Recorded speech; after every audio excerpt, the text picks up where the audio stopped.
le hérisson et la carte au trésor. Il était une fois un petit hérisson nommé Hugo qui aimait explorer la forêt aux 1000 merveilles où il vivait. Ce matin-là, le soleil brillait doucement entre les feuilles et l'air était frais et parfumé de fleurs.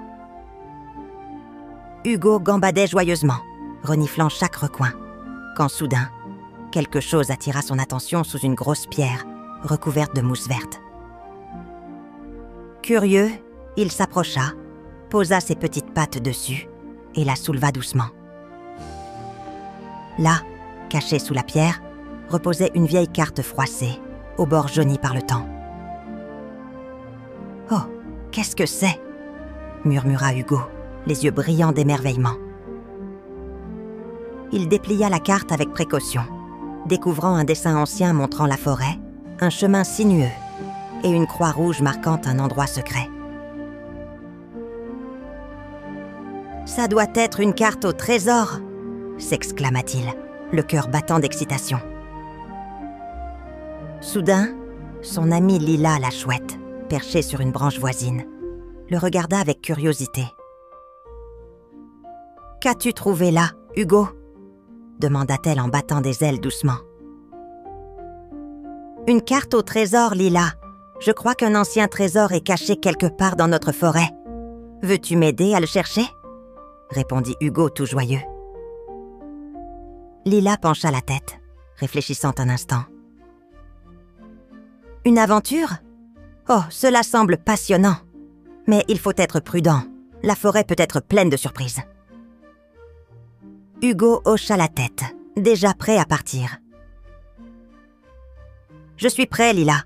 Ensemble, on va suivre cette carte et découvrir ce trésor mystérieux. » Avant de partir, Hugo appela son ami Max, le lapin vif et malin, qui passait par là. « Max, viens vite voir ce que j'ai trouvé !» cria Hugo. Max accourut en sautillant, ses longues oreilles frémissant d'impatience. « Une carte au trésor ? Vraiment ?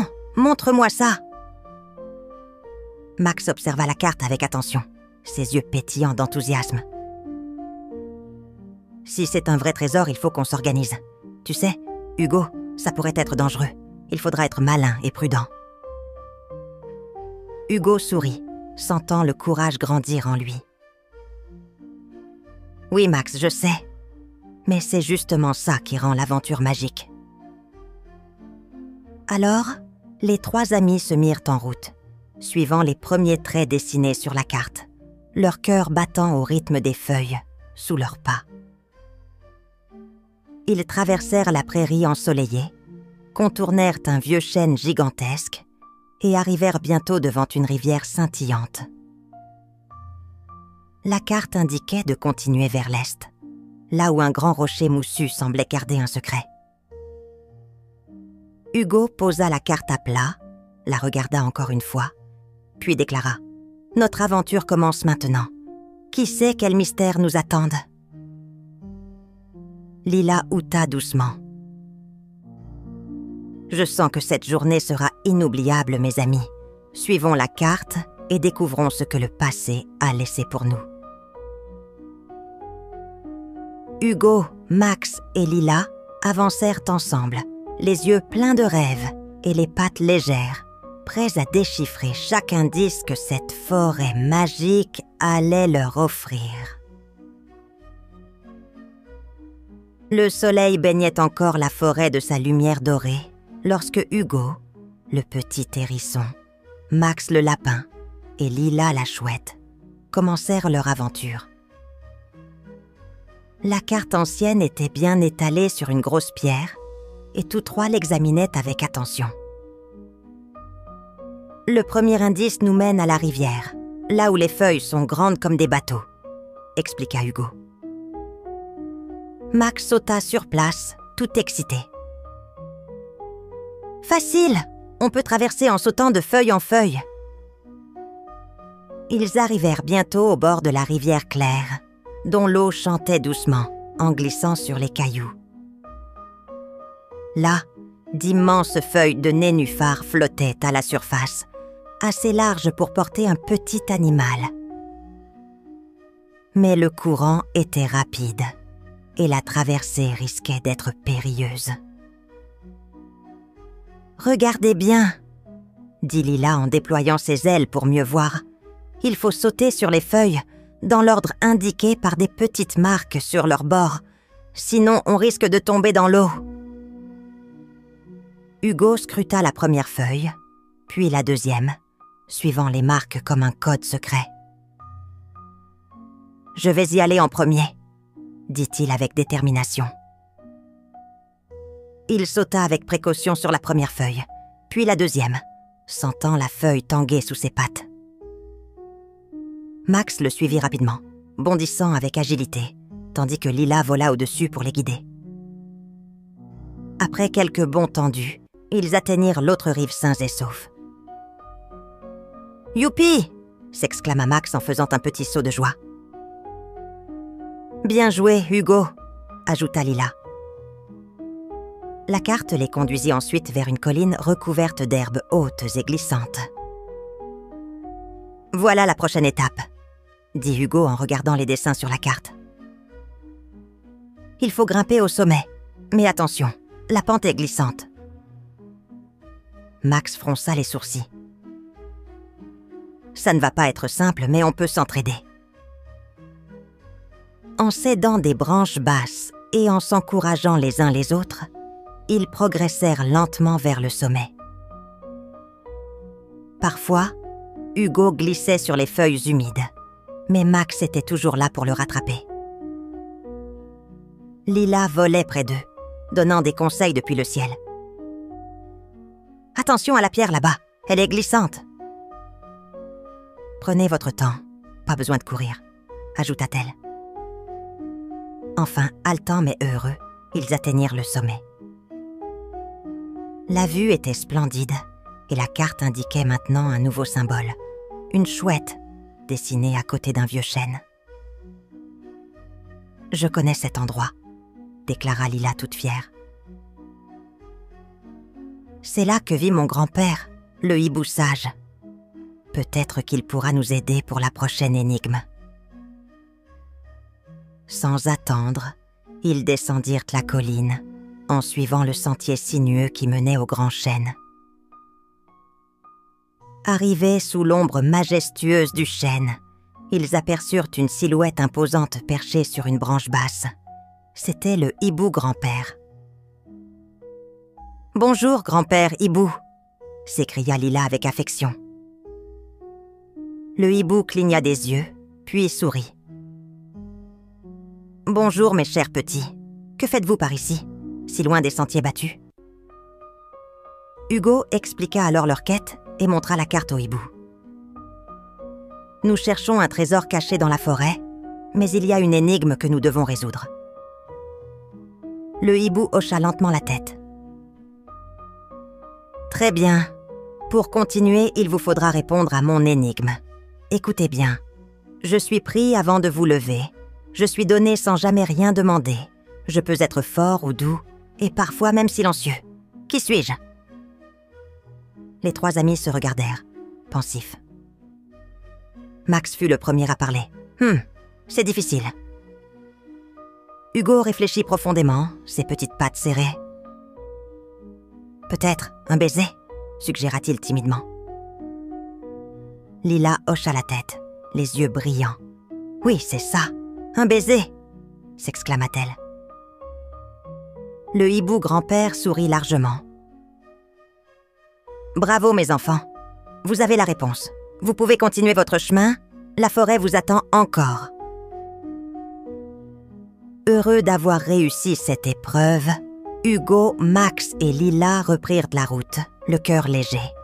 Ils savaient que chaque étape les rapprochait un peu plus du trésor caché.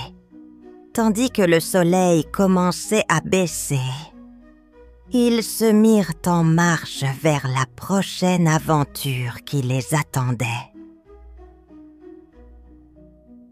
Le ciel commençait à rosir et une douce brise soufflait entre les arbres lorsque Hugo, Max et Lila arrivèrent au bord d'une large cascade. L'eau dévalait les rochers en chantant, et une fine brume flottait dans l'air, rendant le lieu presque magique. Selon la carte, c'était ici que se cachait la dernière étape, une grotte dissimulée derrière la chute d'eau. « C'est là !» murmura Hugo, les yeux écarquillés. « Derrière la cascade !» Max écarquilla les yeux. « Mais comment on va passer ? On va se faire tremper !» Lila sourit. « Suivez-moi. Je connais un passage sur le côté. Les oiseaux le prennent parfois pour s'abriter pendant les orages. » Guidés par Lila, ils contournèrent les rochers jusqu'à une étroite ouverture dissimulée derrière un rideau de lianes.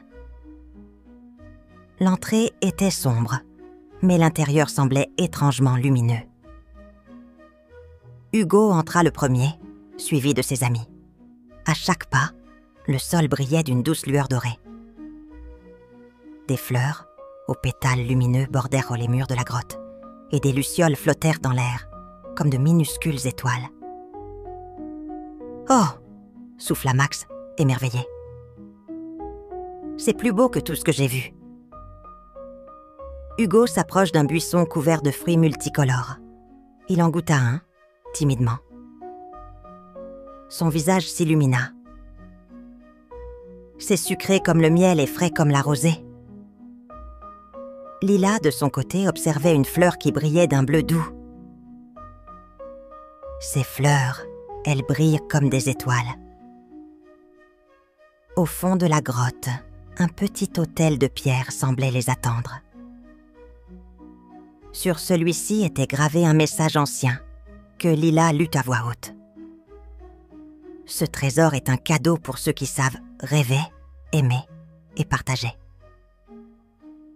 Hugo fronça les sourcils.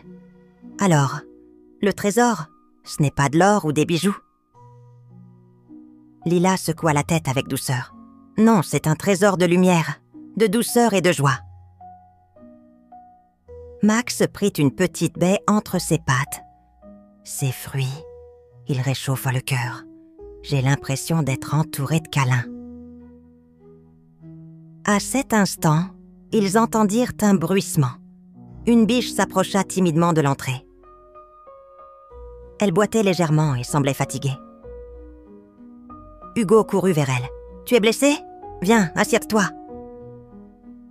Il lui tendit l'un des fruits lumineux. La biche le mangea doucement, puis leva les yeux, apaisée. Sa blessure sembla moins douloureuse, et elle se remit debout sans difficulté. « Merci, petit hérisson, » murmura-t-elle. « Ce lieu guérit les chagrins. » Hugo comprit alors le vrai sens du trésor. « Ce jardin est magique. Il faut que tout le monde puisse en profiter. » Lila acquiesça. Il ne doit pas rester un secret. Il peut apporter du bonheur à tant d'animaux. Max sauta de joie. On pourrait inviter tous nos amis de la forêt et organiser des journées pour se reposer, rêver et se réconforter. La grotte enchantée, avec ses fleurs lumineuses, ses fruits guérisseurs et son atmosphère paisible, était bien plus qu'un simple trésor. C'était un lieu d'amitié, de bienveillance et de rêves partagés. Hugo rangea la carte dans sa sacoche avec un sourire plein d'espoir. Il savait que l'aventure n'était pas terminée. Le vrai voyage allait commencer en partageant ce lieu avec les autres. Dès le lendemain matin, Hugo se leva avec une idée claire en tête. Il ne voulait pas garder le trésor pour lui seul. Il se tourna vers Max et Lila, encore endormis au bord des fleurs lumineuses de la grotte. « Réveillez-vous, » dit-il doucement. « Il est temps de partager notre découverte avec tous les habitants de la forêt. »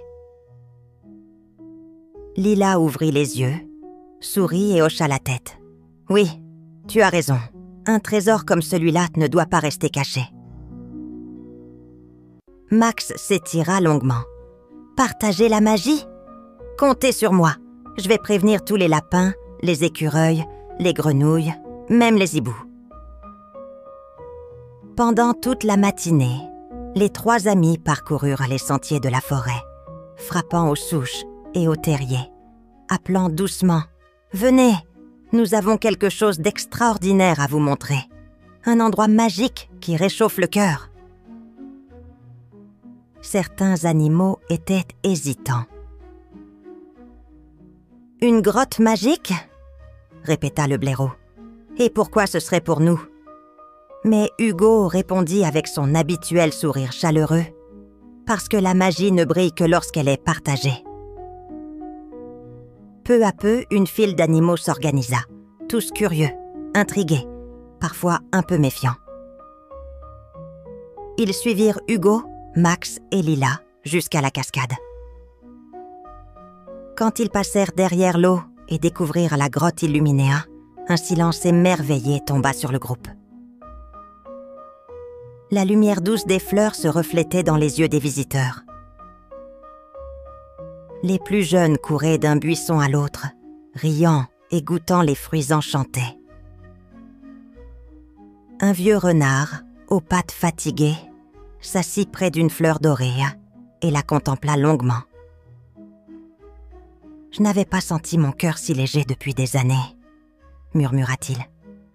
Une chouette fit tourner ses ailes lentement. Ce lieu est un refuge, un havre pour ceux qui rêvent encore.